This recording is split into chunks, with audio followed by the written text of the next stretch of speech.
Welcome to the Inspired Conversations podcast, hosted by me, Andrea Cova-Bernal. As a college counselor, I'm inspired not only by the incredible students I work with, but also by remarkable change makers in higher education, each with powerful stories of their own. Through storytelling and shared narratives, I believe in the power of connection. Join me as we delve into dialogue and share valuable advice for college success. Welcome to the Inspired Conversations podcast, where I interview changemakers in higher education, all sorts of fields. And my first interview is with Maria Linares today, who's going to share a little bit more about her story, but most importantly, support students in giving them access, tools, trips, and advice on how to navigate the Cal State system. My name is Andrea Cova, and I am the host for today. And I have been a college access counselor working with first generation and low income students for the past 14 years. And over time, not only have I met some incredible young folks, young professionals, but young adults who have inspired me along their journey. Again, all first generation, but I have also met and worked with folks just like Maria who have stories of their own. So this is a space for you to learn from them, learn from their expertise, and again, feel inspired by their conversation. We also aim to share resources to you all who are in the room today. So if you are a student at a Cal State or considering a Cal State, or even an ally of a Cal State, a parent perhaps, this is an opportunity for you to ask questions and learn more. So without further ado, I want to pass it on to Maria. Maria, welcome to the Inspired Conversations podcast. How are you today? I'm doing very well. Thank you for inviting me to join you. You're welcome. Well, it's an honor to have you. And the folks who are tuned in today, I want to give them a little opportunity to get to know you a little bit. So can you share a little bit about who you are, you had some recent accomplishments the last couple of weeks. So maybe share a little bit about that and what your career is at the moment. Yeah, so Maria Linares, pronouns she, her, hers. I currently serve on the California State University Board of Trustees as one of the student trustees. So this position is appointed by the Governor of California. And in this position, we oversee all 23 Cal State universities. I did receive some awards recently for Advocate of the Year,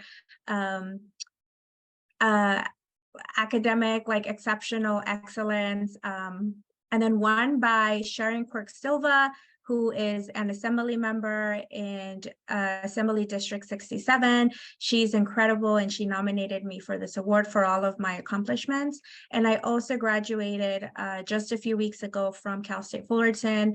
I'm a double alumni, and I received my master's in public administration with the concentration in public policy. Congratulations. I know I saw all the celebrating happening on your Instagram. This is so exciting. You and your daughters, just to see such an inspiration. Yeah. And you said you're a double degree earner. So what was your bachelor's in from Cal State Fullerton? My bachelor's was in sociology, and I minored in political science. Got it. So I definitely see sort of a track there with the political science interest and whatnot. Yeah. How did that come about? Can you share a little bit more about your journey to education, maybe a little bit about your background, and tell us where you come from and how you got to this point today? I'll start from sort of the beginning. So I was raised in Santa Ana, California, in a pretty much poverty-stricken neighborhood surrounded by gangs and drugs. Just very common to go downstairs, leave my apartment, and there be drive-by shootings pretty much every week. And then at some point at the age of 15, I ended up in juvenile hall, and I thankfully did turn my life around. I was able to find some incredible mentors and advisors that really saw potential in me and saw that I was very smart and driven, and I just didn't have the proper resources around me to be able to access higher education. A little bit more about me. I say I'm trilingual, so I speak English, Spanish, and Spanglish. I also have 3 children. They're 17, 12, and 10.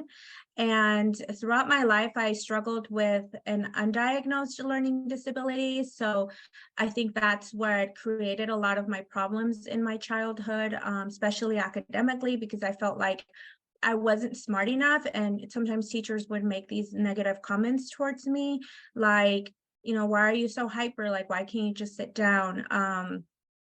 I just didn't have that support growing up. I also didn't really see people that looked like me in the classroom.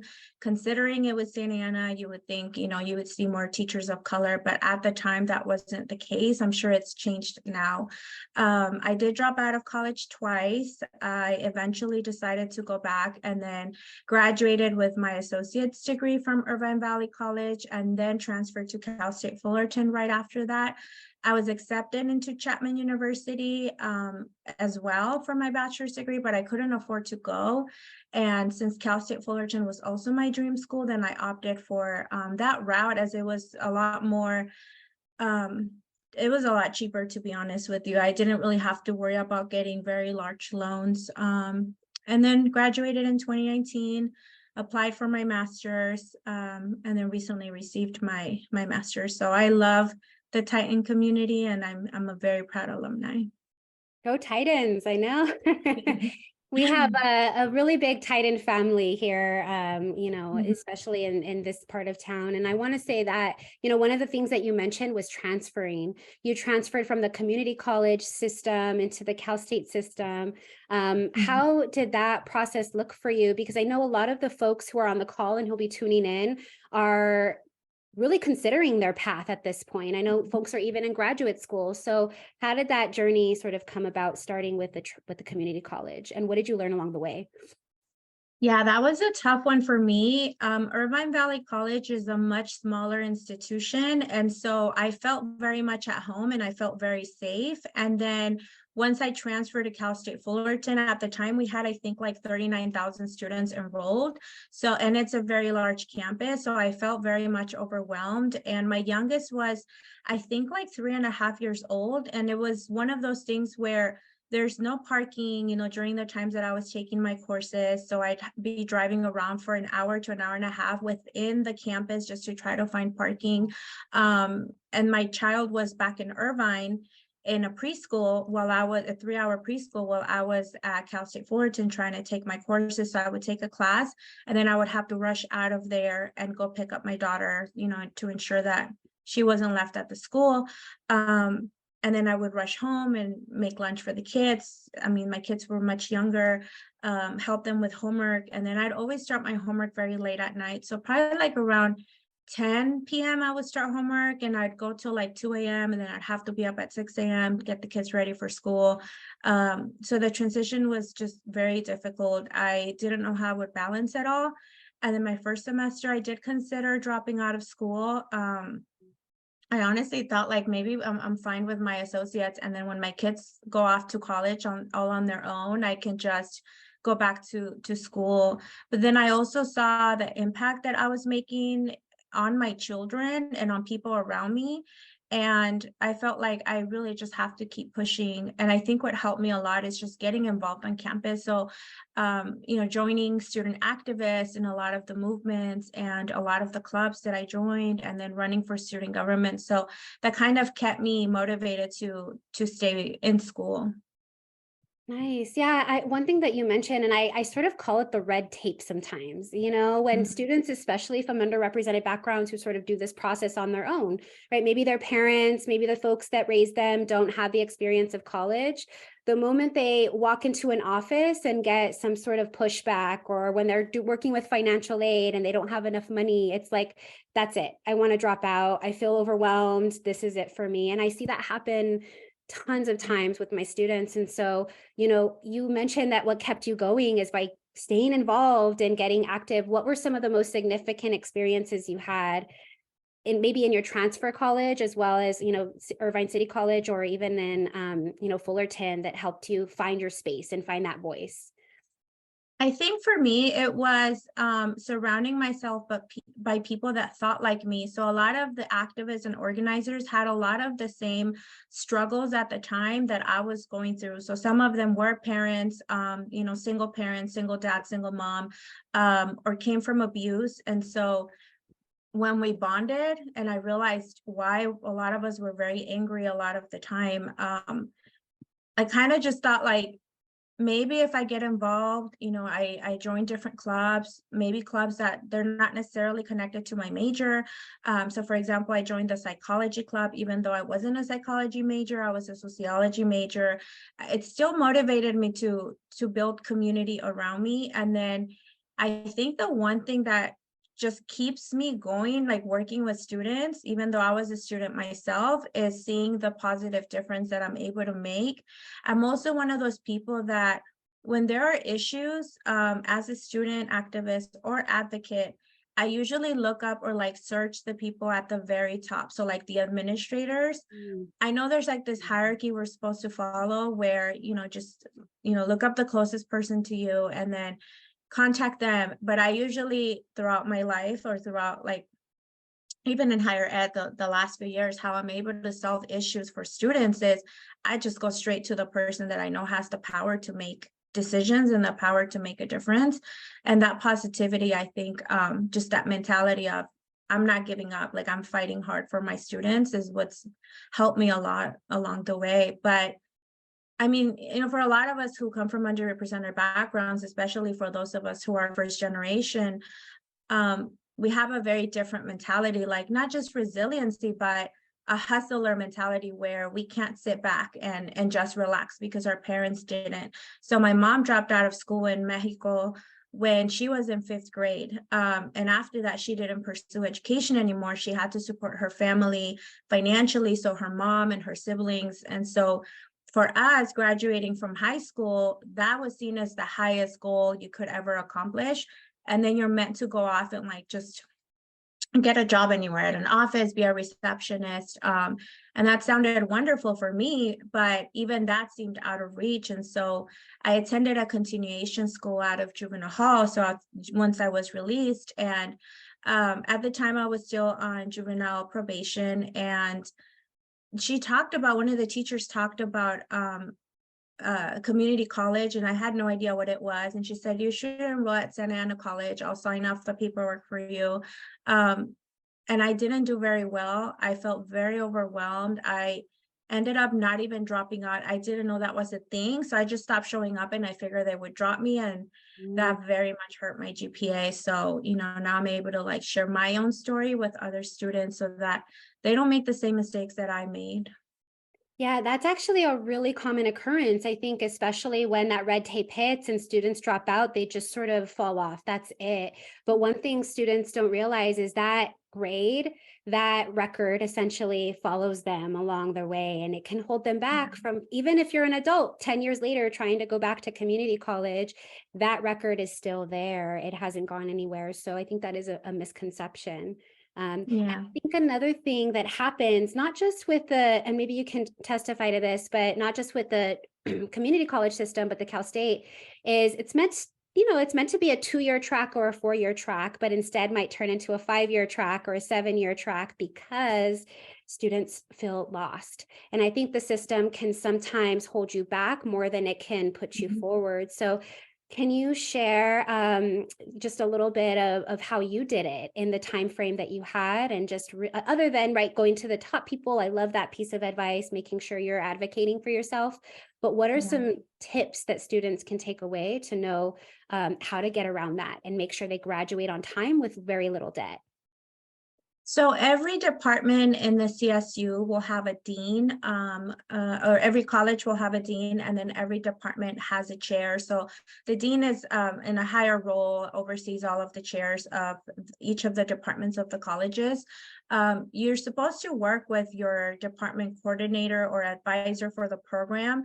So for example, you can't graduate on time because the courses aren't being offered when you need it. There are times when you're able to take a course from a different sort of major, but something that's very similar to yours. So like sociology and criminal justice and public administration, political science, they all tend to intertwine. So sometimes you can double count a course. So I always recommend talk to the advisor of the program, whoever's overseeing your specific major. If you can't get into those classes and you feel like you're not going to graduate on time due to that reason, because at that point, it's the institution's responsibility to ensure that they provide what you need as a student in order for you to graduate and not collect more loans or have to take out more loans. You know, the CSU has created the Graduation Initiative 2025 plan, where we try to make sure that we remove barriers for students. Some of these could be academic barriers or in general, just institutional barriers. Sometimes it's a policy that's just outdated. And so we've been looking a lot at that at each of the campuses and trying to address that. It's been kind of a slow process. Everything takes, you know, a long time when you have hundreds of thousands of students like we do in the CSU. I believe right now we're at 439,000 students in the entire system. Yeah, and so now if you talk to your coordinator or advisor in the program and you're not getting anywhere as a student advocate for others, I would typically encourage them to go to the next person above. So like the chair of the department. And then if that's still not working, then you go to the dean. And if that's not working, you go to the provost. But just advocate for yourself, because if no one else is willing to do it and then you don't do it for yourself, you know, you're going to fall off and fall through the cracks. But there's also student government. So in the CSU specifically, and I know the UC also has this, each of the campuses have a student government, and typically these student leaders get some sort of pay. So it could be like a scholarship award that they get, and they get that thanks to your student fees that you pay as a student. And so you do have representatives in your, for the CSU, it's either Associated Students or Associated Students Incorporated. And so you do have representatives that are supposed to be there to advocate for you. Yeah, and speaking of representatives, one thing that we sort of know a little bit about in terms of your background and your bio is that you are on the board of trustees, which is a very prestigious honor and award. And there are 23 Cal State campuses. So not just are you overseeing or being, you know, a student at posing and serving as an advocate for students at Fullerton, you're serving as an advocate for all 23 campuses. So speaking of that, can you share a little bit about how you came to be on the board of trustees and what you've learned along the way there? Yes. So I mean, I struggled getting through college, you know, I shared that earlier. And then in 2017, Cal State Fullerton was, not Cal State Fullerton themselves, but one of the clubs who was, I think like a Republican club, was going to bring a speaker to campus who you know, is just pretty racist and sexist and transphobic and all these things. And so I connected with Students for Quality Education at the time, who were one of our very active chapters of under CFA, so like the California Faculty Association. They were very vocal and very strong, and I very much admired all of their advocacy. They pretty much would advocate for any student who needed it, no questions asked. And so I started working with them to try to create like an alternate sort of celebration so that we wouldn't be near the area where the speaker was set to come and speak on campus, so that we could get all these students from underserved background, students who could be a target by the speaker, and get them to like a more safe area on campus, and just kind of coming together in community, bring food vendors and like singers, and, you know, just pretend like this other speaker wasn't there. We just didn't want our students around that. And I very much liked this experience of being an activist and being an organizer. And then from there, I decided I'm going to run for student government. All of these positive changes that I want to make, I'm going to have to join the system and do it from the inside. There's a lot of knowledge that's being gatekept, and I very much want to know how ASI operates. And so I ended up joining. I created some incredible changes, from helping create scholarships for international students or increase scholarships for undocumented students. I was able to increase it from 1,000 to 20,000. Worked with formerly incarcerated and system impacted students, pretty much any population you could think of that was vulnerable or would be a target. I worked with them. And I built a lot of community on campus, but then my advocacy, I took it like statewide. So like to the Cal State Student Association, which is also known as CSSA, where all 23 student governments come together every month and they meet and discuss issues on campus, policies, and how they'll address some of these things. And so I very much admire the work that they did as well. And then a mentor told me, you really should consider the Board of Trustees, because I wanted to take my advocacy statewide. And I felt like I have not just a passion, but I have all this knowledge and I don't want it to go to waste. And so I ended up applying.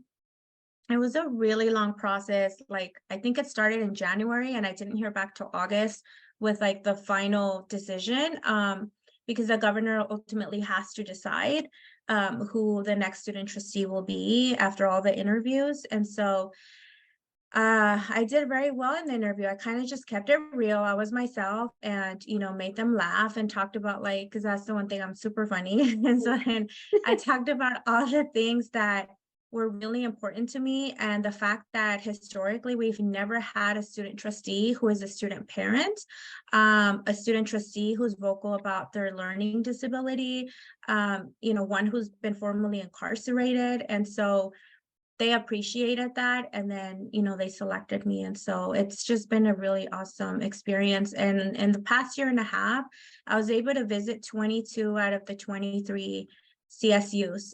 So that was a lot of traveling, and I ensured that in my agenda I included the most underfunded, underserved, underprivileged communities, departments, programs, like EOP, Project Rebound, the Disability Support Services Office, Basic Needs, the food pantry. So like almost any underserved community, I made sure that I met with. I love that. And actually, you just reminded me of a student who called me last year who didn't have any more financial aid, had basically capped all 4 years of Pell Grant, and was dealing with basically hunger. She didn't know where to get food. She didn't have a meal plan anymore. And so honestly, I think even for counselors, I've been a counselor for 14, almost 15 years, and there is no central website for the Cal, at least not that I found, for the Cal State system that says, here are all the resources on, Cal State Monterey Bay's campus or Cal State Fullerton's campus. It's very hard to navigate. So what type of advice would you give a student in that situation, or even counselors who are on this call today, to help their students, navigate these barriers on their campuses? Yeah. I mean, recently, I think I looked up like Cal State University basic needs, because I wanted to be able to collect whatever data they had, because I wanted to advocate for the Board of Trustees to include a specific line item in the budget that would go to basic needs, which thankfully we were able to pass.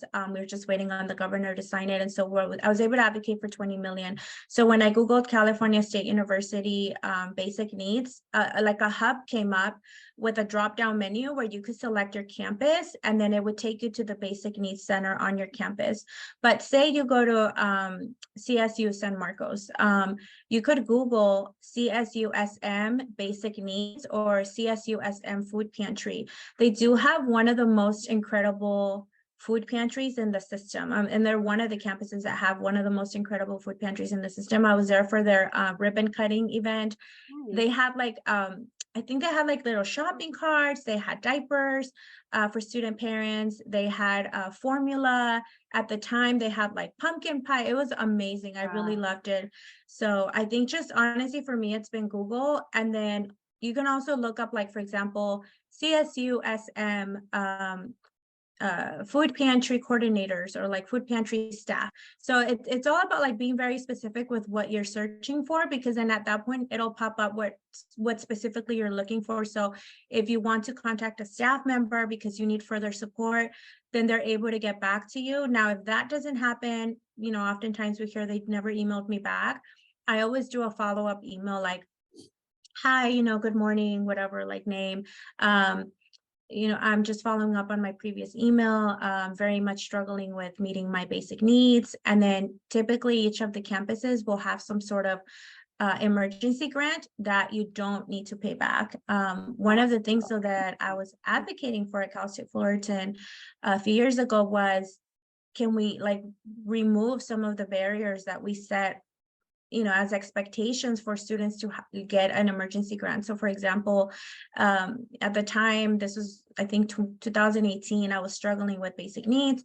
And I had asked that if I could have an emergency grant, and then they said that they needed to look at my financial aid to see if there was any like loans available. And I said, well, I shouldn't have to take out loans in order for me to receive an emergency grant. So I remember I didn't take out the loan. I think they gave me the grant. But these are just like things that, if it's an emergency grant, like we shouldn't have to, like add interest in adding all these barriers as well. So yeah, or go through hoops, to apply to these opportunities. I mean, I truly believe that the financial aid office should have these, opportunities front and center, make them accessible, make them visible. And I think that's one thing that financial aid strategically does, right? They don't, unless you know these things or unless you know how to advocate, you're never going to find these out. And one thing I always tell my students, if you don't come to us for help, then we're never going to know how to help you, but I do think it's also, on the ownership of the institution and their financial aid offices and admissions offices to make it easier, especially for students who feel alone and feel like they don't have a voice in the process, Yeah, I don't know about other Cal States when it comes to financial aid specifically through the website, but I know that Cal State Fullerton has done a lot of improvement in the past few years and adding more resources, or even like educational videos, links that are helpful to students on the website. So that's been really good. Also, it helps when you have an incredible vice president of student affairs on your campus, because they're able to ensure that these things are getting done. The Basic Needs Center has grown a lot as well. They've also been able to collect a lot more funding, and the state has provided more funding. So that's been helpful too, especially during the pandemic. So it's just, the institution does have to take responsibility. Yeah. And I think a final sort of piece to all of it is, for students who, and I think you just experienced this for students who are entering into a graduate program or even master's program. I feel like it gets even more difficult sometimes to find the funding and find the grants. I know when I went into I say this all the time, if only I knew then what I know now, right, as a counselor, I went into my master's program completely blind and took out a gazillion, tons of loans. I'm still paying off without really understanding the process as good as I should have. And so as now a recent graduate with your master's, what are some of the resources for also post-grad or graduate students that might be on the call today? Yeah, that one's hard. I'm currently in the process of job hunting, and I do have a lot of experience, and having overseen the largest higher education system in the entire country, I feel like I am a great candidate for any job, but at the same time, I wasn't your typical trustee. I very much rocked the boat in certain areas, never took no for an answer. I did have to pick my battles a lot of the times and, just to not burn out, but I was a huge advocate. And so like I was always front and center, ready to take any hits for the students, because I know the struggle as well. Like as I was a trustee, I was appointed like August 2021, and then October 2021, I started my divorce process, started taking care of my 3 children on my own, especially financially. And so that was a very stressful time, but I feel like during the time that you're in college, it's kind of like the time that you have to network the most, and don't wait the last year before you graduate to start networking, whether you're in your undergrad program or you're in your master's program. It's just really important to network with as many people as you can, because that's how I'm getting a lot of the job links. Is a lot of people are sending me things that they're seeing, they're connecting me to people that they know are hiring. So post grad, definitely take care of your mental health, because you're going to go from taking all these exams and quizzes and writing papers to pretty much nothing else, and whatever else you have going on in your life that's not school. So my mom was actually worried about me. She told me, I think the week of graduation, she said she was talking to my sister, and they were like, we hope she's going to be okay, because I'm very much on the go, always, like nonstop. Like every day I have something going on, like my agenda's packed, whether it's with my kids or their school site council or whatever. I just don't stop. I don't like to stop, because then you just sit there with your thoughts and think about life, and I'm like, I don't want to think about life. Just want to live it. And so now it's been hard. I'm like, I don't have a lot of papers to write now, and but I still can't sleep. Like I haven't really been able to catch up on sleep, even though I have more time to sleep. Like my body, my clock is just so like destroyed from all those years of drinking too much espresso and not sleeping. No, a master's program can really do it. And I remember all of those late nights and, just again, trying to get that piece of paper that we're told is going to get us farther and more money, But you said, I think one of the most important things, regardless of whether you're an undergraduate student, graduate, and a PhD, this is one thing that I think amongst our network says a lot. Your network is your net worth. Right? Is that quote that Yep. and I tell my students, it's not always about what you do on the campus. It's about who you know, the folks who will remember your name when there's that internship or that job opportunity or that extended, research opportunity that they're doing. I mean, really, it's the relationships you're building along the way, And so I absolutely agree. And I do want students to remember too that not because they graduate, they automatically that same week lose access to a lot of the resources on campus. So some campuses will allow you to visit the Career Center like within the 6 months to a year after you graduate. Keep your account, so like your student account. Some campuses, because I can't speak for every campus, will allow you to keep your email, so like your school email, which means you still get discounts to certain things online. As a student. So definitely take advantage of those resources. That's what I've been doing. And I'm able to use like my LinkedIn and my LinkedIn Learning to prepare for job interviews. Join clubs that are going to mean something in your resume. I didn't necessarily always do that. I sometimes join things or like participated in things where I would just give back. Like that was my goal. As long as I give back and I do something for others.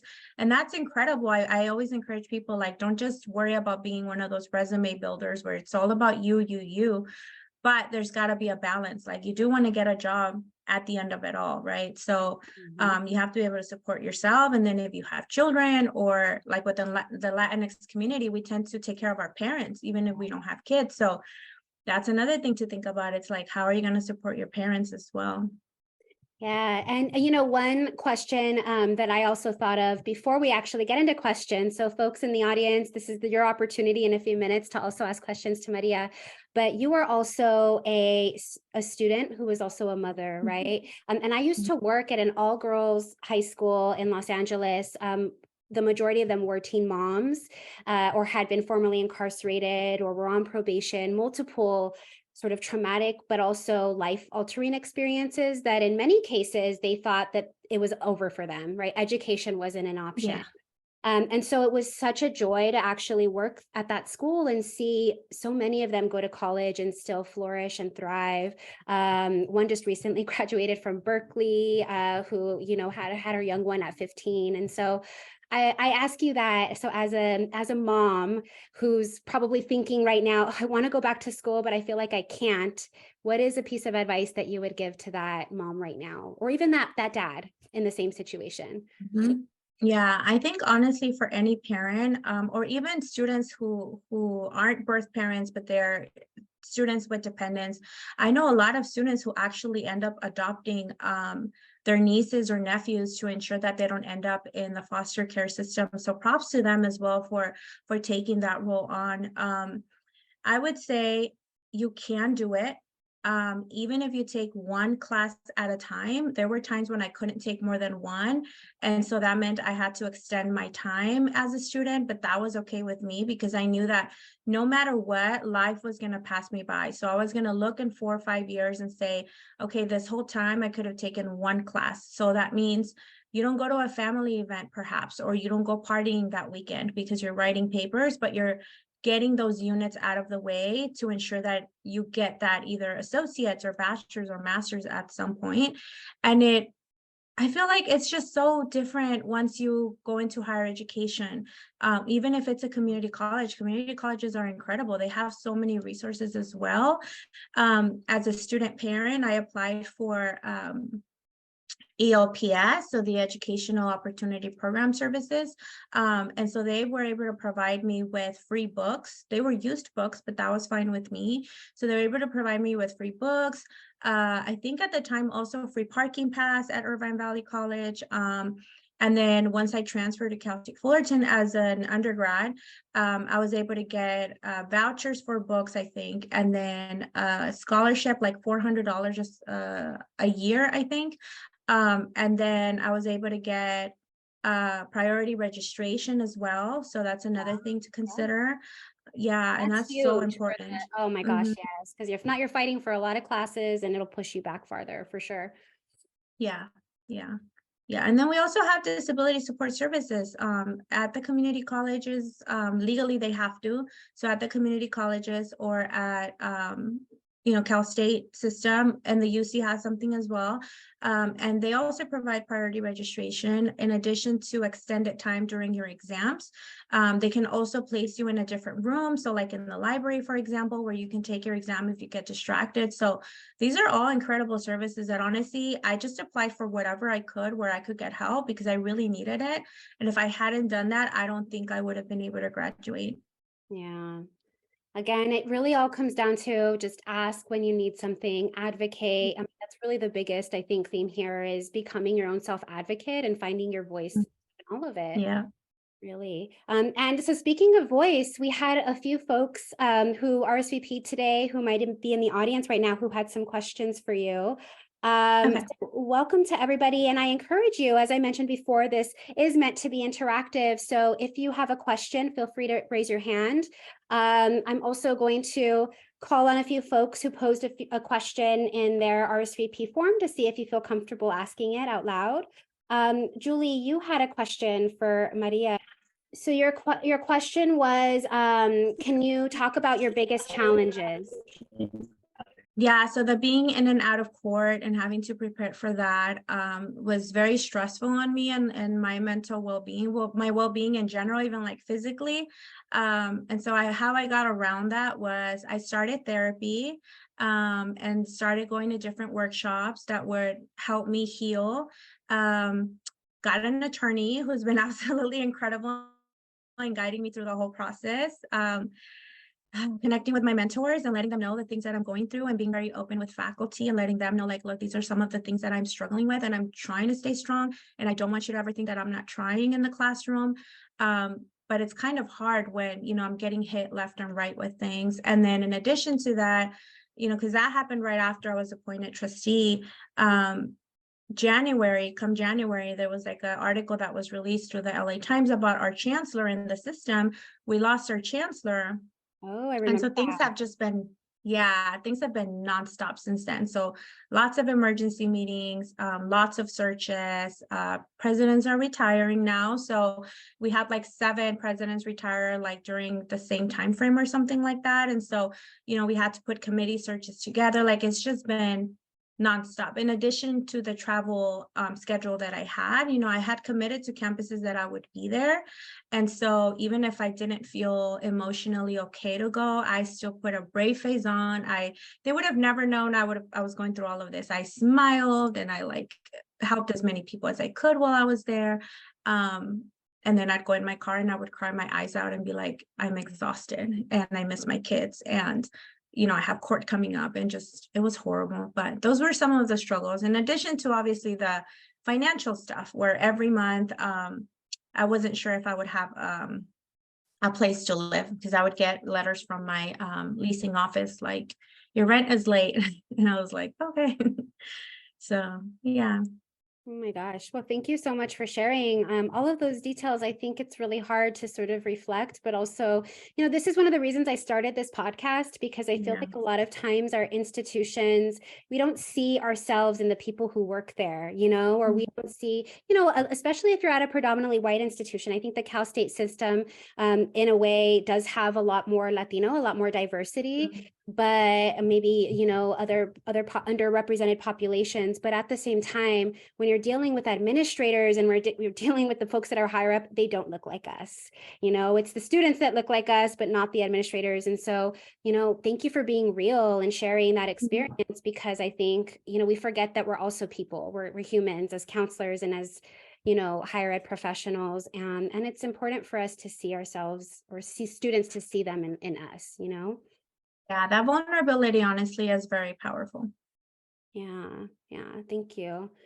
Mhm. Any other questions in the audience? Any other folks who, the other question, we actually had two other folks ask that. What was your biggest challenge that you had to overcome? So Yeah, and I also want to give a shout out to Ernesto for joining us today. How supportive of you, Ernest. Thank you. I always say Ernesto and it's Ernest. It's great to see you, and Hi, you are Ernest. definitely worth making the time for. I appreciate Aw, everything that you thank have done, and everything that you say, and the advocate that you are, and congratulations on your graduation. It's very exciting. Thank you so much. Congratulations to you, because you just became president of student government of your AS. So congratulations. Thank you. Thank you. felicidades, congratulations. Where do you go? Share a little bit about yourself and where you're at. BSU San Marcos. So I was that's why I was giving thumbs up and cheers to when Maria was talking about our food pantry. Yeah. I have a question for you, Maria. I know you Mhm. talked a little bit that you're on the job hunt right now, but Yeah. and you are extremely qualified for lots of different Thank things, you. but what is sort of like the area you would like to go into next? Like, what is like the ideal job like for you in this next phase? I would say probably government relations in any of the CSU campuses or the UC, but my heart is with the CSUs. It would be really incredible for me to be able to still get back to the students. I'm really good with like the public policy, the advocacy, convincing people to see my point of view and like my side of things and why I'm advocating for the things that I'm advocating for. Um, Julia, who's one of the trustees on the board, once called me a strategic shark. And I was like, a shark? I feel like I'm a dolphin. I'm not a shark, because I'm so kind. But then I looked it up online, and sharks are actually really kind. Like, they don't mean to bite you. They're just, like we just misunderstand them. So that's kind of like, my thing. But also I'm also good with donor relations, because I've worked with a lot of donors, and when I share my story and the way that I share my story or stories of other students, they typically cry and they're like, yeah, I'll be happy to donate. Or anywhere where I could work with students, even if it's like student affairs or academic affairs, that would be pretty wonderful. But advocacy is just like natural to me. Like I'm just good at it, like the lobbying and all of that too. So yeah. Thank you for your question, Ernest. That was a really, I think, great segue into just concluding our podcast for today, because and like I said, thank you all for tuning in. Really, this is why I started Inspired Conversations, so that not only can we share advice, tips, and tricks on how to navigate these systems that in reality were not made for us. I think we have to jump through so many hoops, do so many things, bend over backwards. As you said, the donors, I mean, all of these people are at the hands of those people who do have the money. And so, but at the same time, I think when we're navigating a system as a transfer student, as a Cal State, as a UC, even as a private liberal arts college, we want to make sure we have a voice in these spaces. And so look to people like Maria, look to people like Ernest, who now has a really awesome position at Cal State San Marcos, and ask for help and become an advocate, not just for you, but also for the folks around you, because they're guaranteed there's somebody sitting in that class next to you that's feeling overwhelmed and feeling lost, who can use an advocate, an ally in their life. So So if there's any last piece of advice, Maria, I leave you with that, and we'll go ahead and end the podcast. And I want to just remind everybody that this will be also shared on YouTube and Instagram. So if you know anybody who's trying to navigate their way through any of these systems we talked about today, please share with them so that they can get the resources and tools that they need as well. So any last piece of advice, Maria? Yes, I would say that whenever you're doubting yourself and you're looking at even like your GPA and you ask yourself, why can I have that 4.0 or get that medal from the president? Don't compare yourself to other students because you don't know the resources that they may be provided or the help that they have at home. Even if they're student parents, some student parents do have, their grandparents or their parents who help them. Some students don't have to worry about their financial status because their parents provide the resources or the home, or they pay their rent or their housing. So just don't compare yourself because you don't know the benefits that they've had in their life as well. A lot of us, especially in the Latinx community in general, just people of color, Black and Brown communities, we come from a lot of trauma and we don't really have the opportunity to address it because we're just in hustling mode all the time. And so I feel like I had to face it and address it this past year during my divorce, which a lot of people tell me like, I'm so sorry. And I'm like, no, I'm actually really happy. Like, this is not a bad thing. So don't feel bad for me. It's actually a really good thing for me to be able to go into therapy and teach my kids what I was learning myself. So take care of your well-being because you're not going to be able to help other people until you help yourself first. And if you prioritize others over your own well-being, or even over your dreams and your goals, eventually you'll resent those people. So and then if you're on a campus that's very diverse, just remember to advocate for inclusivity as well, because sometimes we say, we have a campus with like 40% Latinx students, and it's like, yeah, that's great, but do they know the resources that are available? And then the ones that are lacking, and is the campus inclusive? And then within the Latinx community, we also have queer and trans folks. And so are we advocating for them and ensuring that we respect their pronouns and, their beliefs and stuff like that? So being a good ally, I think, is just also really important. Yes, thank you so much, Maria. And in upcoming episodes, oh, nice. Thank you, Ernest. In a couple of episodes, we are going to also talk about affirmative action. There are a lot of changes that are coming through the grapevine when it comes to diversity on campuses. In July, there are going to be some decisions made around that. And so rest assured that, soon after, I'll be hosting a few podcast interviews where we can get some updates and see how colleges like the Cal State systems and UCs and privates are dealing with some of the changes as well.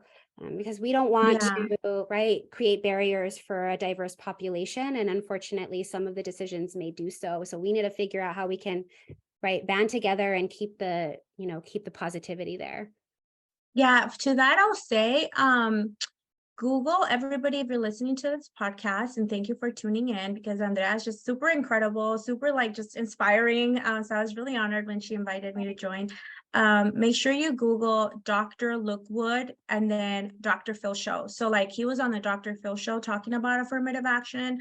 He works at San Diego State as the Vice President of Student Affairs, and he was recently hired to become the Sacramento State President. All of his work has been around anti-racist work and DEI and all of these things. So definitely look up his work and then look him up on Dr. Phil because he was very inspiring. And so my 17-year-old Echo, who also goes by they, them pronouns, quoted Dr. Wood in a debate during class talking about affirmative action. So wow. Yeah, it's just amazing the work that he does. Thank you for that. I didn't know about that either. So I will definitely pass that along. Mm-hmm. Gosh, well, thank you so much to everybody who's tuned in today, but especially to you, Maria, not just for taking your time right out of your busy schedule, but also, and your children, but also just to share and be an advocate and, remain on the board. How long are you going to be on the Board of Trustees? Is that term coming to a close or do you have another year? Yeah, it's a 2-year appointment and my term ends June 30th of this year, but assuming a student trustee hasn't been appointed to take over my role, then they will extend it up to 6 months. So we're still waiting to see what happens with that. I think the interview process with the governor's office is starting soon for the candidates. So I'm rooting for all of them. Fabulous. Well, we are rooting for you in any capacity. And as Ernest said, for jobs, for career, for life, but also just as an advocate, we can't thank you enough. So thank you everyone for tuning in to Inspired Conversations today, and stay tuned for more upcoming episodes to come. Have a good one. Bye, everyone. Thank you.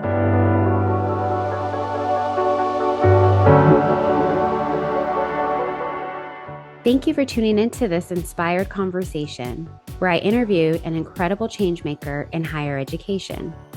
I'm your host, Andrea Cova-Bernal, and for a list of upcoming interviews, follow Inspired Conversations Pod on Instagram and click the link in my bio.